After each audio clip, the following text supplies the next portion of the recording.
కళ్యాణ్ బాబుకి ఉన్న ఆమెతో ఉన్న ఒక సంబంధం చెప్పాలి.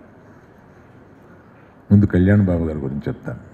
కళ్యాణ్ బాబు సినిమా యాక్టర్గా కాకముందు మామూలుగా ఖాళీగా ఉంటున్న రోజుల్లో ఆమె కళ్యాణ్ బాబుని కళ్యాణి అని పిలిచేది.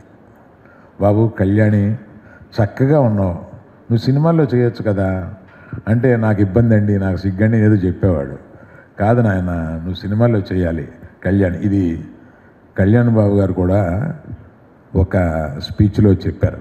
అది మీ అందరి దగ్గర ఉండే ఉంటుంది. ఆయన్ని సినిమాల్లో చేయాలని చాలా ఎంకరేజ్ చేస్తూ నన్ను కూడా ఎరా చక్కగా ఉన్నాడు, కళ్యాణ్ని పెట్టు సినిమా చేయాలి కదరా అని ఇట్లాగా కళ్యాణ్ని ఎంకరేజ్ చేసిన తొలి ఎంకరేజ్మెంట్లో ఒక ఆవిడ చిరంజీవి గారు.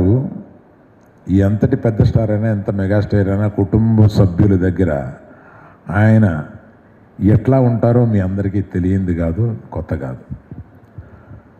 ఒక రోజున అంటే few months back, 2-3 months back నేను రోజు ఆమెను చూడడం, ఆమెను పలకరించడం, ఆమె రెస్పాన్స్ తక్కువగా ఉన్న రోజున నేను చేతిలో చేయబెట్టి అమ్మ నన్ను గుర్తుపడితే ఒకసారి నొక్కు అంటే నొక్కేవాళ్ళు.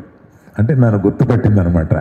నోటితో చెప్పలేక అట్లాగా మేము అది అలవాటు చేసుకున్నాను. తర్వాత ఒకసారి బాగా సీరియస్గా ఉన్నప్పుడు చిరంజీవి గారు వచ్చారు. అమ్మ చిరంజీవి గారు వచ్చారు అని చెప్పి అమ్మ నేను చిరంజీవిని అని అంటే ఆమె కళ్ళు తెరిచి ఏదో చెప్పడానికి ప్రయత్నించింది ఆమె ఆతృతతోటి. అంటే చిరంజీవి గారు అంటే అంత ఇష్టం ఆవిడికి. ఎప్పుడు వాళ్ళిద్దరూ ఒకళ్ళని చూస్తే ఒకళ్ళు గట్టిగా కావలించుకొని పట్టుకుంటారు. మా